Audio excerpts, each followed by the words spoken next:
ఆనందంగా అనిపించింది మాకు. మెగా ఫ్యామిలీలో ఎవరు వచ్చినా ఆనందమే. అదే సందర్భంలో ఈ ఉప్పెన షూటింగ్ సందర్భంగా ఆయనకి ఈ ప్రాంతంలో చక్కటి అనుబంధం ఉంది. ఇక్కడే చాలా కాలం షూటింగ్ జరగడం వల్ల చాలా ఆనందంగా ఉంది. ఇది పవన్ కళ్యాణ్ గారి విజయంలో ఆయన భాగస్వామి, ఆయన ఏంటి మొత్తం మెగా ఫ్యామిలీ భాగస్వామ్యం కావడం మాకు సంతోషం. Okay sir. నెక్స్ట్ ఏంటంటే మొత్తం ఇక్కడ 1,00,000 మెజార్టీ పైగా అంటున్నారు. ఇప్పుడు వచ్చిన వాళ్ళంతా ఓటేస్తారంటారా? వేస్తారు, అందరూ వేస్తారు. అదర్ ఆప్షన్ లేదు కదా. టీడీపీ ఉంది, ఒకవేళ వైసీపీకి ఇదే సార్. ఇదే ఊపు మీద వంగా గీత గారు కనిపిస్తారా? కనవారు సభ సహజం. తుఫాన్ వచ్చినప్పుడు తాడి చెట్లు కూలిపోయినట్టు జరుగుతాయి.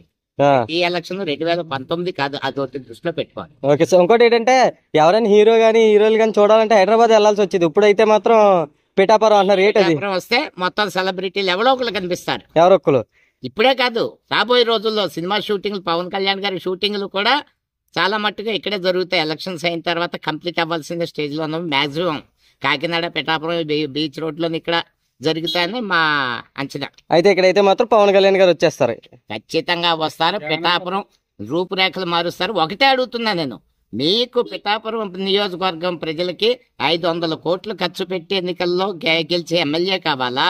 500 కోట్లు నిధులు తెచ్చి పిఠాపురం రూపురేఖలు మార్చేసి ఎమ్మెల్యే కావాలా? ఇదే ఫైనల్. వాళ్ళకి తెలుసు. ఎలక్షన్ కపోలి సింహాల పోరాటం. ఓకేనా? ఓకే. కానీ న్యాయం ఏ పక్షం ఉంటే ఆ పక్షం వెళ్తాయి. జగన్ గారి దృష్టి ఏ దృష్టి? న్యాయం దృష్టి. పవన్ గారి దృష్టి జగన్ గారు తిట్టాలని దృష్టి. That is wrong. How much land does a man need after death? He must be buried good and care. మనం వెళ్తున్నప్పుడు 4 కట్లు వెళ్తాం, కానీ శాశ్వతంగా ఉండిపోయేటువంటి కీర్తి ప్రతిష్టలు కావాలి. అది ఎవరికున్నాయి? రాజశేఖర్ గారి మరణం అంతా జగన్మోహన్ రెడ్డికి ఉన్నాయి. వీళ్ళు చెప్పుకోవడానికి ఏముందండి? చంద్రబాబు నాయుడు కానీ పవన్ కళ్యాణ్ చెప్పుకోవడానికి ఏముంది? వాళ్ళు ఏం చేస్తారని? For men may come and men may go, but I go on for every hour.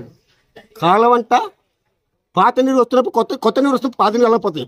ప్రతి మనిషి పుడతాడు సత్తాడు, కానీ శాశ్వతానికి కీర్తి కావాలి. ఎవరికి ఉంది? జగన్మోహన్ రెడ్డి గారికి ఉంది.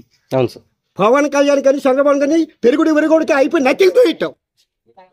సార్ ముగ్గురు కలిసి మరి జగన్ గారు నూరిద్దామని చూస్తున్నారు. కానీ that must be very wrong.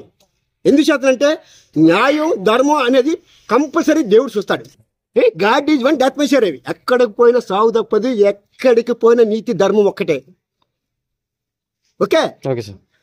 మరి ఇన్ని మంది కలిసి పోటీ చేస్తున్నారు కదా, 1,00,000 పైగా పెద్ద మెజార్టీ వస్తుంది అంటే ఎంతవరకు నిజం? That must be very wrong. తప్పు.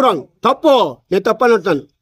ఇప్పుడు రాజకీయ చరిత్రలోని సింహాల రాజకీయం. చంద్రబాబు గారు ఆశ దురాశ ఆయనకుంది, కానీ కొడుకు పప్పుగాడు ఏం చేస్తాడు? Okay sir. కానీ రాజకీయం తెలిసి ఉండాలి, తెలిసి ఉండాలి కూడా తిరగాలని తెలియాలి. చంద్రబాబు గారు పెరుగుడు వరకు అయిపోయింది సీను. చంద్రబాబు గారు సీన్ అయిపోయింది. ఎందుకంటే ఆయనకు దురాశ. 70-80 సంవత్సరాలు రాజకీయ చరిత్రలో ఇంకెందుకు సాగుదా? ఎందుకు దురంతరాలు?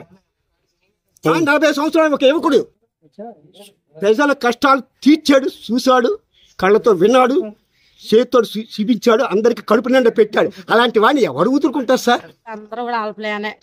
పిల్లలు కూడా ఇంకా. మరి ఇదే ఊపు మీద వంగా గీత గారు కనిపిస్తారా? కనిపించక లేదండి. లేదు అంటే మొత్తం ఊపు అంతా పవన్ కళ్యాణ్ గారే. పిల్లలతో సహా పవన్ కళ్యాణే. ఇప్పుడు పాలు తాగి పిల్లలు కూడా పవన్ కళ్యాణ్ ఓటు వేయాలంట ఉంది. మా వంట సినిమా హీరోలు అందరూ ఇక్కడికి వస్తున్నారు. గెటప్ సీన్ గారు, సుధీర్ గారు అందరూ వచ్చారు కదా. అందరూ ఎవరు వచ్చినా గ్లాస్ గుర్తు ఓటు వేయమని చెప్పడం వల్ల మనకు ఒక బలం పెరుగుతుంది. పెరగడం వల్ల అందరూ ఓట్లు ఖచ్చితంగా వేస్తారని మనం కోరుకుంటాం. ఇదే వంగా గీత గారికి ఏం పడే అవకాశం ఉంటుందా ఈ ఊపు మీద? అయితే వంగా గీత గారు ఏ గీత గారు అయినా కానీ అన్నింటినీ నామినేషన్ చూసాము. డైరెక్ట్ ఆయన గెలిచేస్తారని నమ్మకాలు అప్పుడు వచ్చాయి. ఇంకా అంతకుమించి ఇంకేం చేద్దాం? ఇంకేం చేసినా గానీ అన్ని అట్టు ముక్క తప్ప గ్యారెంటీ నెగ్గేస్తారు. అంటే పవన్ కళ్యాణ్ గారు సపోర్ట్ గా వచ్చారు కదా, ఈ నెగ్గించుకోవడానికి చాలా మంది గెటప్ సీన్ అని చాలా మంది వచ్చారు. వాళ్ళందరూ కూడా పవన్ కళ్యాణ్ గారిని ఇక్కడ 1,00,000 మెజార్టీతో గెలిపించుకుంటారంటారా? గ్యారంటీ అండి, గ్యారంటీగా నెగ్గేస్తారండి. షూర్. మరిన్ని అప్డేట్స్ కావాలంటే సబ్స్క్రైబ్ చేసుకోండి హర్ష టీవీ.